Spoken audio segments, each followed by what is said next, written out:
When Tony Curtis returned home in 1955, he discovered a letter that would alter his life. It was given to Janet Leigh, his wife, by another guy. Their yelling altercation that night was so loud that the neighbors could hear it. She was never trusted by Tony again. Tony began having affairs behind Janet's back, including with a 17-year-old girl, while she denied the affair. Hollywood's ideal pair was concealing startling secrets, private investigators, phone monitoring, and a jealous wrath that permanently wrecked their family by the time they got divorced. This is the shocking tale they spent 60 years trying to conceal. On July 6, 1927, Janet Leigh was born Jeanette Helen Morrison in Merced, California. She was the lone kid of a family that was struggling financially during the Great Depression. To support them, her father took on odd jobs and worked in factories. Shortly after her birth, they relocated to Stockton, where Janet spent the most of her formative years. Janet distinguished out despite her family's lack of wealth. She was a shy, quiet girl who was quite intelligent. She graduated from high school at the age of 16, having skipped grades. She enjoyed losing herself in movies, frequently withdrawing into the theater's darkness as her family coped with everyday issues. Her life was profoundly altered by an event that occurred in 1946. Her parents worked at a Sierra Nevada ski resort to help pay the expenses while Janet was attending the College of the Pacific to study psychology and music. One day, Norma Shearer, a picture of Janet that was displayed in the resort foyer, once caught the attention of one of Hollywood's top stars. Shearer was unable to take her eyes off the straightforward Christmas photo her father had shot.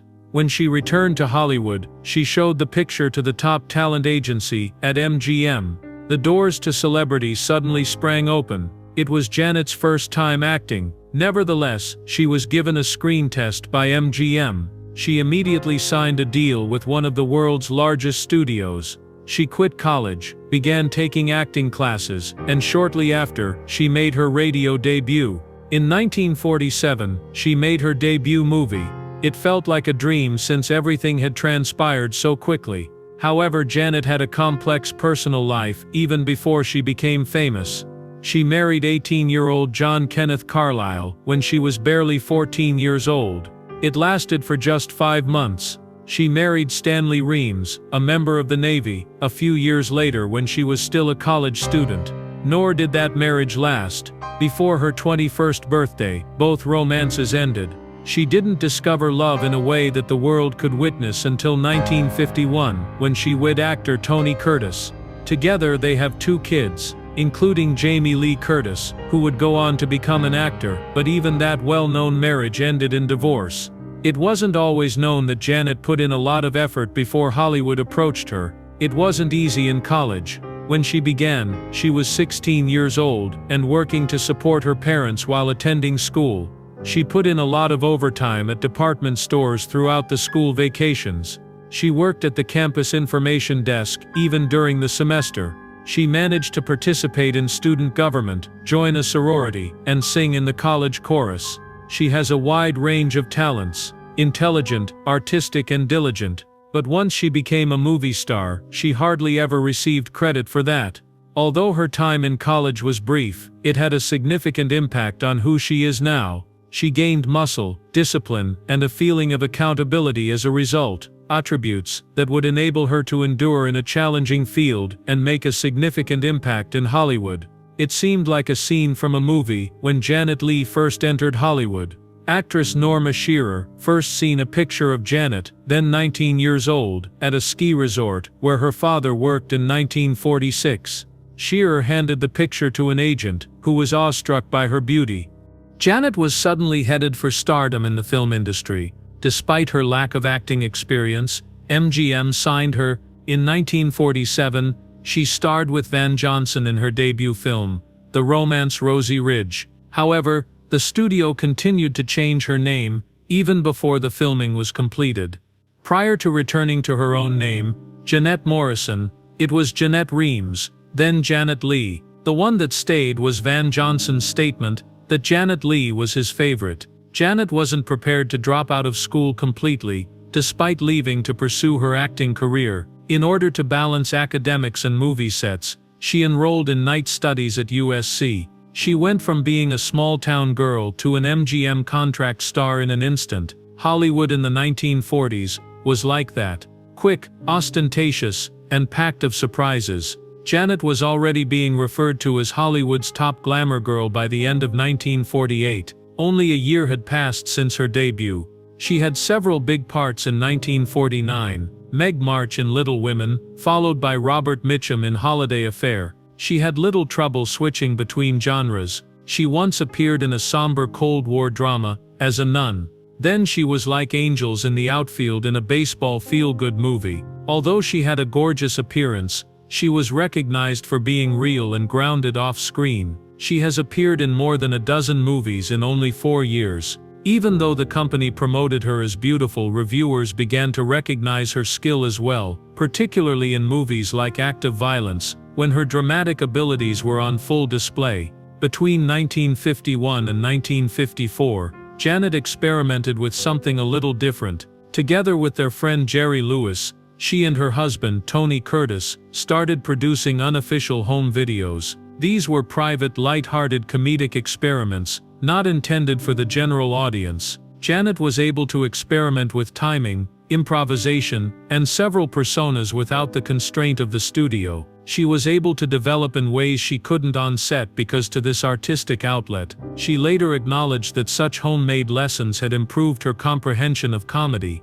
This was evident in her subsequent projects with Lewis, such as Three on a Couch and Living It Up. Jerry was more than just an accomplice. He even went to see Janet and Tony get married. However, her early career wasn't entirely happy. She had a long and unsettling encounter with Howard Hughes when Jet Pilot was being filmed. John Wayne began filming the film in 1949, but behind the scenes, Hughes developed an obsession with Janet. In addition to monitoring her phone and hiring private detectives to follow her around, he began stalking her. He once fooled her into believing that she was sailing with a pal. Rather, Hughes appeared, took her to dinner in Las Vegas, after flying her to the Grand Canyon himself. At the time, she was dating Arthur Lowe Jr. and lived with her parents. Hughes was unfazed though. He once thought Arthur's sister was a covert boyfriend and confronted her with a report he had put together from eavesdropping on her. Years passed throughout the project, and Hughes insisted on reshoots all the time. He didn't release the picture until 1957, 8 years after it started. Even though the filming was finished in 1953, Janet finally had enough. She became angry, hurled a phone at Hughes, and startled him so much that he fled behind his desk when her father arrived, prepared to protect his daughter, when Hughes attempted to sabotage her next project. In the meanwhile, Tony Curtis was born in the Bronx in 1925, under the name Bernard Schwartz. His family was so impoverished that they occasionally had to leave their flat in the middle of the night in order to pay the rent. His life was difficult from the beginning since his parents were Jewish immigrants from Hungary. He and his younger brother were taken to an orphanage when he was 10 years old. Their parents just could no longer afford to provide for them. His mother suffered from severe mental illness. Curtis said that she had abused him as a youngster, and that she was subsequently diagnosed with schizophrenia. The worst hit came next. Julius, his younger brother, was murdered when he was struck by a truck. He carried that loss with him forever. Growing up, he had long braids as part of his observant Jewish background, and he felt harassed for it. He needed to get tough quickly. He learned how to survive on the streets. He enlisted in the Navy during World War II, and witnessed the Japanese surrender in Tokyo Bay. He studied acting in New York after the war with the help of the GI Bill. Future celebrities like Harry Belafonte and Walter Matthau trained with him. He had something, a spark of sorts, but he was still raw around the edges. He was discovered by a talent agency in 1948. She claimed that because he was the most attractive person in the room, he stood out. His ticket to Hollywood was that, at the age of 23, he came with high hopes, but no money. His true name was disliked by the studio. They felt it sounded too ethnic. Before settling on Tony Curtis, they tried Jimmy Curtis and Anthony Curtis. He thought it sounded nice and loved it. However, it also marked the beginning of his erasure of his origins. The name wasn't the end of it. He learned to fence, talk Polish, and ride horses at the studio. He was being transformed from a Bronx boy who spoke only Hungarian as a child to a Hollywood star. Janet Leigh and Tony Curtis were not just enamored. Like a scene from a movie, they slammed into it. They met at a press event in 1950, and sparks clicked right away. Witness Debbie Reynolds compared it as fireworks going off in the middle of the day. Tony had a big ego, and was a rugged, attractive man with blue eyes. Already a star, Janet was glitzy and untouchable. Nothing else mattered though. When Tony saw her, it was clear that he desired her. Not everyone was ecstatic, and the romance progressed quickly. When Tony declared his intention to wed her, Universal International, his studio became alarmed. They tried to stop him for 3 days. For publicity purposes, they even offered him $30,000 to wed Piper Laurie, another actress. Tony flatly rejected them. He refused to cooperate, and referred to Piper as a really terrible guy. Tony and Janet eloped to Greenwich, Connecticut, on June 4, 1951. As a witness, Jerry Lewis was at their side. It was a daring step. Tony was aware that he was jeopardizing his future and job. Janet had a lot more influence in the relationship, because she was more well-known at the time, and had been divorced twice. Tony didn't care that he was still climbing, and attempting to establish himself. He gave it his best. They didn't fall in love quickly. It was intense. Tony was completely enamored with her and felt uneasy and envious. In an attempt to get her to accept a more well-known partner, he once contacted her while posing as Cary Grant. She didn't. Nevertheless, Tony was unable to unwind. When she went on dates with other guys, he waited outside her home. Even after they were together, he felt compelled to defend her. Howard Hughes was the other issue. Janet had been the focus of the millionaire producer's obsession. He even tapped her phone, sent her presents, and employed investigators to track her down. Tony was concerned that Hughes may destroy him, or worse. Tony said in his memoir that he was afraid Hughes would really have him assassinated. They remained together in spite of everything. Additionally, despite all chances, their professions continued after their marriage. It gave them a boost. Later, Tony said that no pair had achieved the same level of recognition until Burton and Taylor, who emerged 10 years later, did so in a scandalous manner. Janet and Tony performed it with charm and skill. They were Hollywood royalty by the late 1950s. The world adored their two kids, Jamie Lee and Kelly Lee. Tony was chosen the world's favorite film at the Golden Globes in 1958. On stage, Janet gave him the prize. It was the epitome of Hollywood. They had a professional relationship in addition to a personal one. Together they produced 5 films, beginning with Houdini in 1953. That one was significant. Janet joined on to help Tony despite the fact that she was the greater star when he earned his first main part. Tony spent a month practicing the techniques with a magician in order to get ready. According to Janet, they were able to learn the illusions on their own, eliminating the need for special effects in the film. She did concede though that Tony's ability to escape locks wasn't precisely Houdini. Tony's career was greatly aided by the success of the movie. They co-starred in Who Was That Lady?, The Vikings, The Perfect Furlough and The Black Shield of Falworth during the next years. Their on-screen connection mirrored their romantic relationship in real life. Fervent, intense, and memorable. Janet Leigh entered the annals of film history in 1960. Her shower scene in Alfred Hitchcock's Psycho, in which she featured, continues to haunt viewers to this day. It took 7 whole days to shoot, even though it was just 3 minutes long. Hitchcock was thorough in his attention to detail. It wasn't actual blood. Because it appeared nicer in black and white, it was actually chocolate syrup. The teaser even included a new actress screaming in the bathtub to keep the surprise element fresh. He considered everything. Audiences weren't merely frightened by that scene. Janet Leigh was also frightened. She said that she stopped taking showers after filming. She kept the shower curtain and bathroom door open anytime she needed to take a shower, even decades later. She was always afraid. Nevertheless, the job transformed her life. She received a Golden Globe and received an Oscar nomination. She also gained notoriety as the first Scream Queen.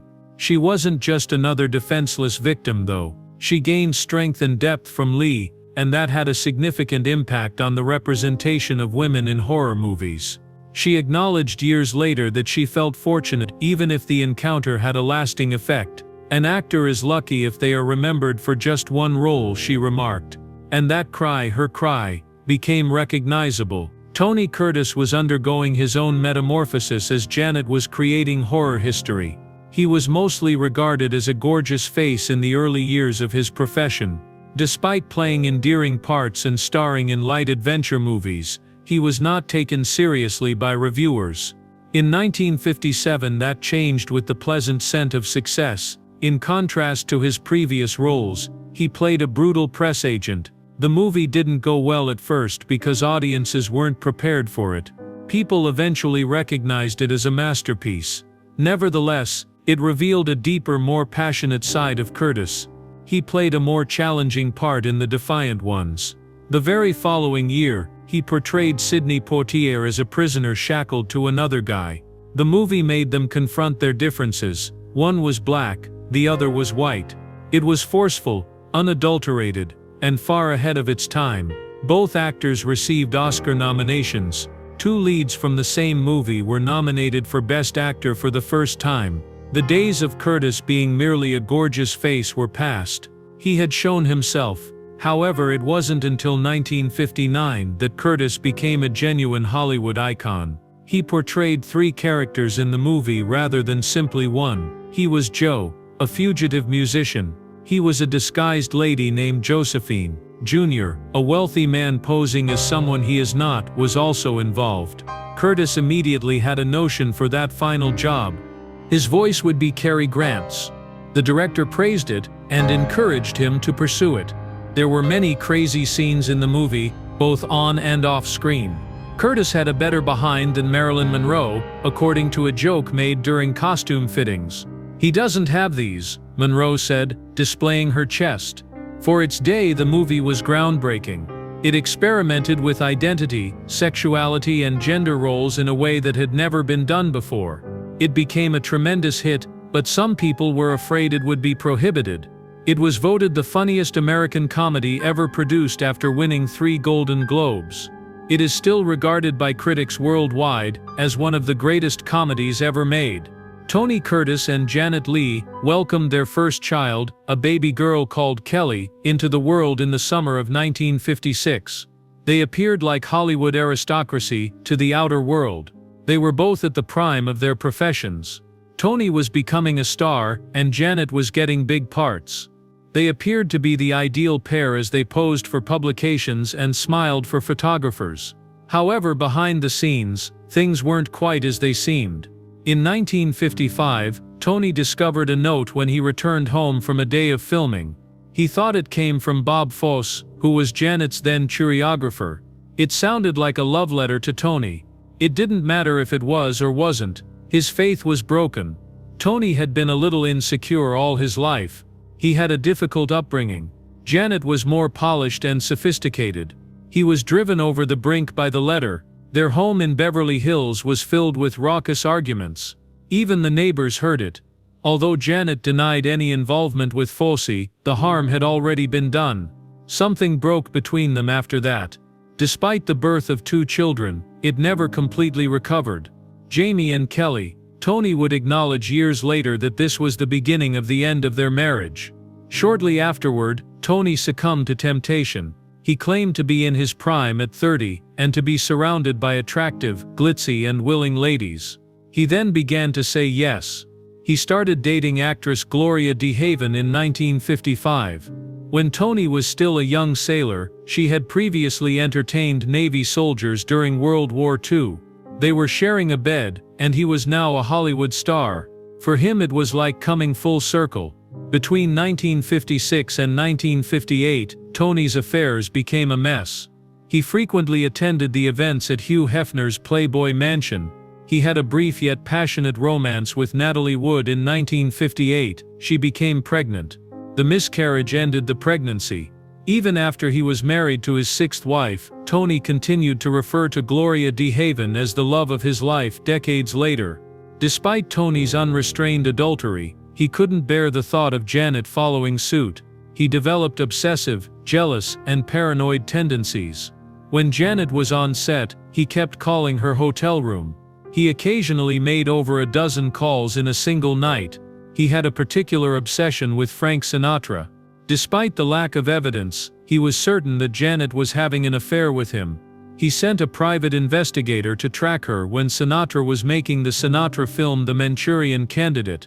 Nothing was discovered by the investigator. Tony was unconcerned. He continued to have the beliefs he desired. Jamie Lee Curtis, their daughter, subsequently claimed that everything was tainted by her father's jealousy. She said that while he was straying, he accused her of having relationships with delivery guys, co-stars, and everyone else. I failed, just like every other save the marriage baby. Things reached their lowest point during the early 1960s. Tony was filming Terrace Bulba in Argentina at the end of 1961. Christine Kaufman was his co-star. Only 17 years old. Tony was 36. He quickly fell in love with her. Janet witnessed their relationship firsthand when she paid an impromptu visit to the set. She immediately felt ill. The production crew made an effort to conceal their connection due to Christine's advanced age. In many locations, it would have been against the law. However, Tony moved home with Christy when filming concluded in early 1962. Initially in Europe, followed by Los Angeles. They didn't live together in the US until she turned 18. September 1962 saw the divorce of Tony and Janet. Janet Leigh wed Robert Brandt, the day following the completion of her divorce from Tony Curtis. September 15, 1962, was the date. Although there were questions about the timing, Janet wasn't seeking controversy. Peace was what she sought. Robert was not a Hollywood star, he was a stockbroker. The limelight didn't matter to him. Before Janet passed away in 2004, their marriage had endured for more than 40 years. This marriage was peaceful and stable. In contrast to her first, away from the cameras, they had a quiet life. 20 years into their relationship, on Christmas Day 1982, a star was named after them both. It was a brief lyrical moment that encapsulated the depth of their relationship. According to Jamie Lee Curtis, her daughter, Robert reared her and instilled in her a love of the natural world. Following Janet's passing, he remained in their Beverly Hills residence until his own passing in 2009. He simply clung to the life they created, never attempting to steal the show. Tony Curtis took a different route. He wed Christine Kaufman, his adolescent co-star from Terrace Bulba, months after the divorce. His age was 38, she was 18. He said that long before the documents were finalized, his marriage to Janet had ended. Christine and he had 2 kids together, but their marriage ended.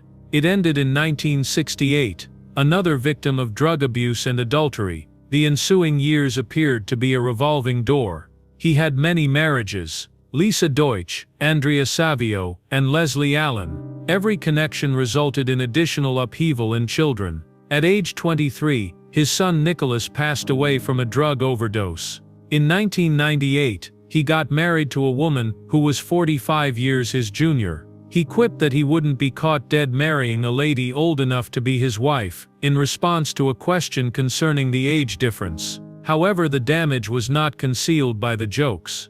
In addition to severing a family, his career was destroyed by his divorce from Janet. Hollywood froze. His relationship with an adolescent while his children were crying made headlines in movie publications. He was called out by old acquaintances like Robert Wagner. Studios ceased phoning. His last significant part by the late 1960s was in The Boston Strangler. Following that, it was primarily TV appearances and lesser films. He continued to work, although he was never again a big celebrity. Behind there was chaos, but the public only saw the glitz. Tony said that he was devastated by Janet's passing. He claimed to love her, but she no longer felt the same way about him. He accused her of adultery, even with his buddy Frank Sinatra, out of jealousy. He had his own affairs in the interim, including maybe Marilyn Monroe and Natalie Wood. They weren't the only ones who suffered harm. Their children also sensed it. Jamie Lee Curtis subsequently stated that her upbringing caused her to struggle with love. She described herself as a save-the-marriage baby who was born in the midst of the turmoil. She claimed that despite their flawless appearance in publications, her parents detested one another. Things were chaotic after her parents divorced, particularly with her father. Jamie, however, figured things out on her own. She was cast in the lead role of the popular horror movie Halloween in 1978. Talent wasn't the only factor in the casting. Her mother, Janet Leigh, who memorably shouted her way through therapy years ago, was also honored. This link between the two films contributed to Jamie's rise to prominence as a new type of scream queen. Jamie and her mother shared the screen in The Fog shortly after. They had never acted together before. In Halloween, Hal 20, over 20 years later, they repeated the action, with Janet driving a car that resembled the one from her iconic moment. The movie even paid homage to Psycho in a small way. Even some of the original film's music was included on the soundtrack. Jamie remained grounded in spite of a difficult upbringing and complex family relationships. She claimed in interviews that horror movies gave her all of her opportunities. Additionally, she demonstrated that she wasn't only carrying on her parents' legacy by winning an Oscar in 2023 for Everything, Everywhere, All at Once. Tony Curtis, Jamie's father, fought to maintain a strong relationship with his daughters as Jamie made her own. Tony essentially vanished from their life after abandoning Janet during a filming session. He eventually acknowledged that being around others, including his own children, was too much for him. Addiction, suffering, and a chaotic personal life were the things he blamed. Tony said that Janet had turned Jamie against him by portraying him as a self-centered, untrustworthy mess. Although Janet disputed it, the harm had already been done. The relationship ended even after Kelly, one of his kids, attempted to live with him. Tony started to suffer the consequences of all his mistakes as he grew older. He declared his desire for peace just 2 years before to his passing in 2010, but only if his daughters were able to let go of the past. Only a few months before his death, the ultimate blow was delivered. Tony had a change of heart. He was extremely explicit about it. His 5 children would receive nothing. His 5th wife, Jill, who was 45 years younger than him, received everything.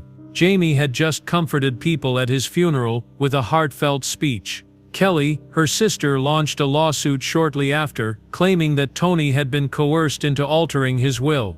Allegra, another sister, said that Jill sold their father's belongings without even providing them any mementos. Jamie said nothing. She never discussed the will or the case in public. Jill retained everything, and the lawsuit never progressed. In retrospect, Tony and Janet approached their separation in somewhat different ways. Janet kept to herself. She swiftly moved on, getting married to a stockbroker and leading a more sedate existence. She even left the limelight to provide stability for her children. Tony, however, was unable to stop talking. In interviews and his book, he attacked Janet, accusing her of being controlling and claiming that their marriage had been more about advancing his career than love. Despite his several marriages, he never appeared to be at ease. He said that because the industry had sided with Janet, the divorce had harmed his career.